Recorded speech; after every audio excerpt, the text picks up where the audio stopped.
All right. So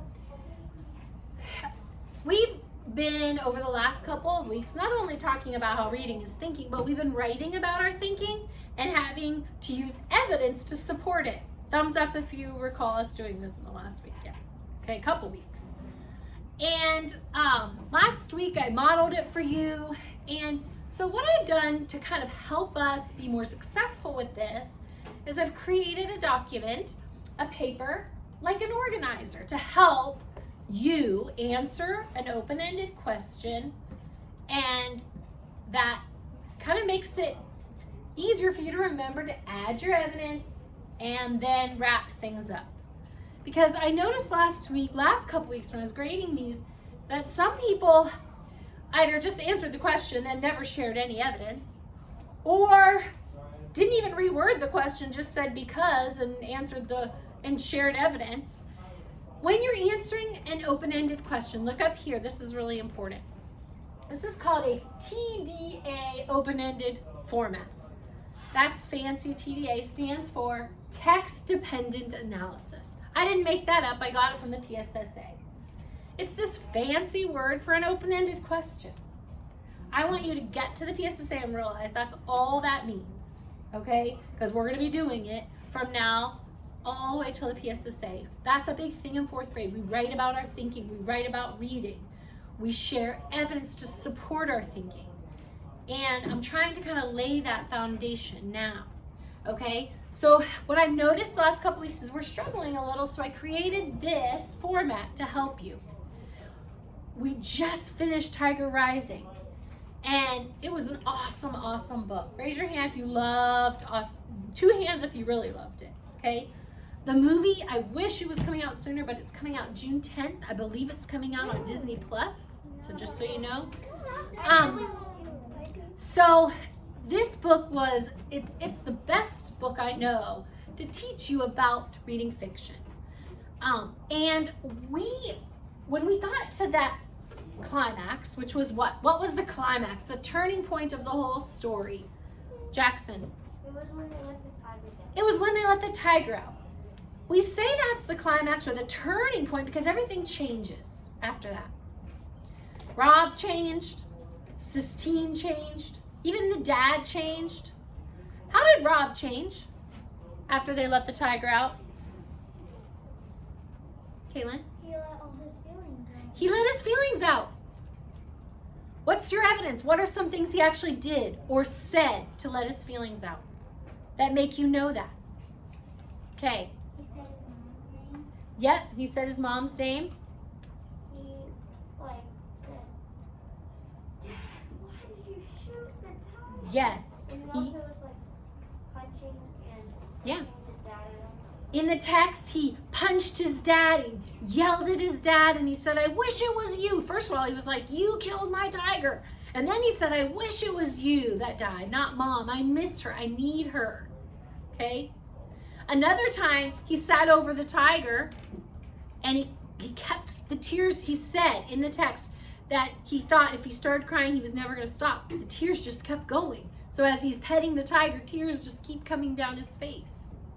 So my evidence to support that he changed by letting his feelings out would be any of those things. The way that you could actually go into the text and take quotes from the text and say, on page such and such, Rob said these words, and use quotation marks. Or you can just in your own words say, yeah, when he went to his dad and was punching him and he was kicking him and letting all his feelings out, telling him he hated him, telling him, I wish it was you.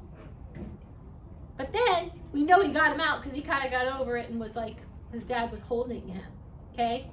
So how did Sistine change? Okay? How'd she change? How did she change? Jackson? She changed because when the tiger died, she wasn't so angry. Yeah. anymore. She let her anger out. She had been letting it out little by little, but finally she let it out, and she finally accepted what? What did she finally accept? Declan, it's like a new student. I'm glad to have you back. What did she finally accept, Cameron? That her dad wasn't coming back. Yeah, her dad wasn't coming to get her. She kind of accepted, hey, this is where I'm going to live. This is going to be my life, and I'm okay with it because I have a best friend. And I have evidence in the text to support that because she said to Rob, I know, you're right, my dad's not coming back. She said to Rob, I'm sorry I called you a sissy. I'm sorry, you're my best friend. Those are evidence, pieces of evidence from the text.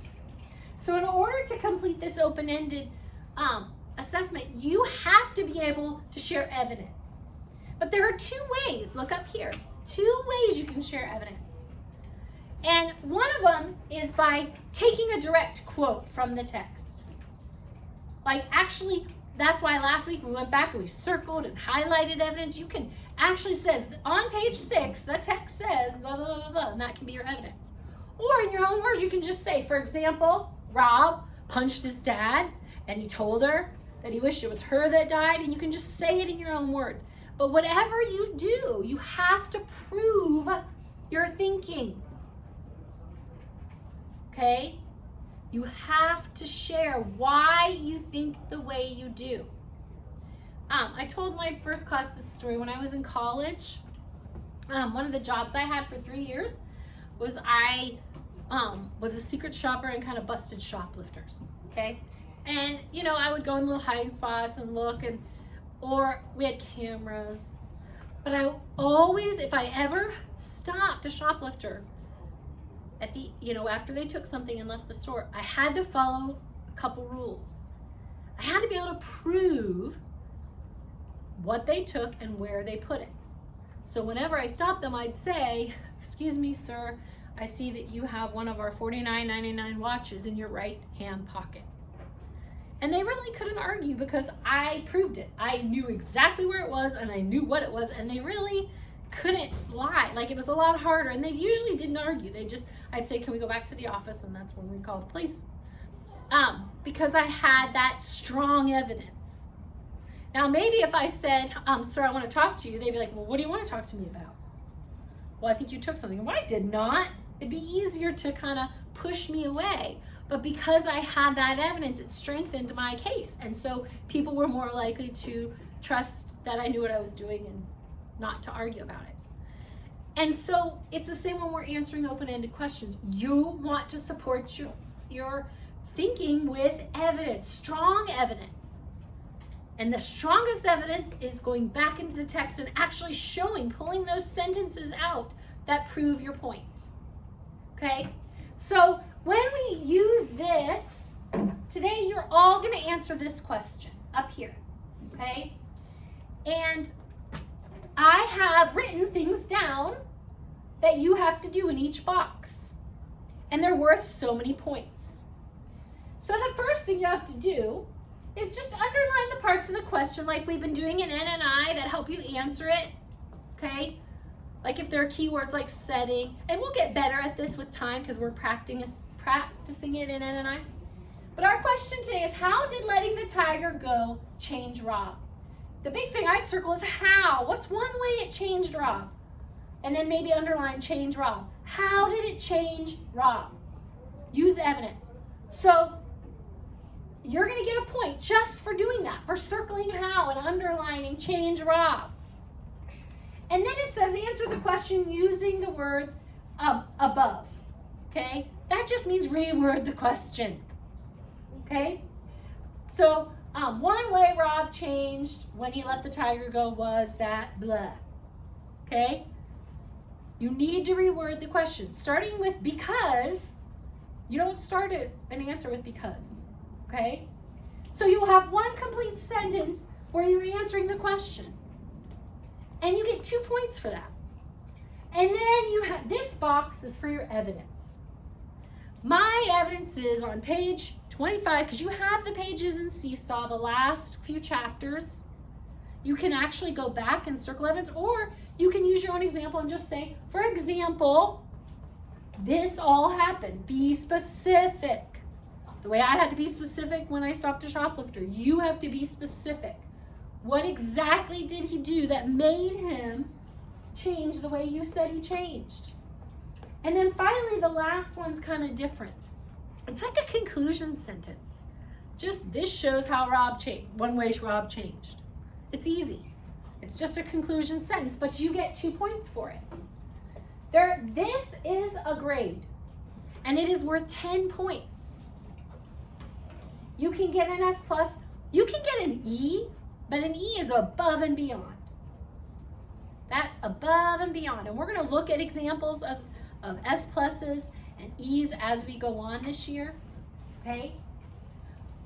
But you're actually going to do this in writing. You're going to write this. I'm going to hand you a piece of paper, but you're going to be able to go on Seesaw and look back at any chapters you want to look back at. But I'm going to grade your paper, and you're going to get so many points out of 10 for following directions, okay? I'm hoping that using this format will help you a little bit to be more successful answering these open-ended questions and not forget one of the important parts, because you have to answer the question, but you have to share your evidence to support. And lately we've been missing something. So I'm hoping this will help you do a better job, okay? Question, Jackson.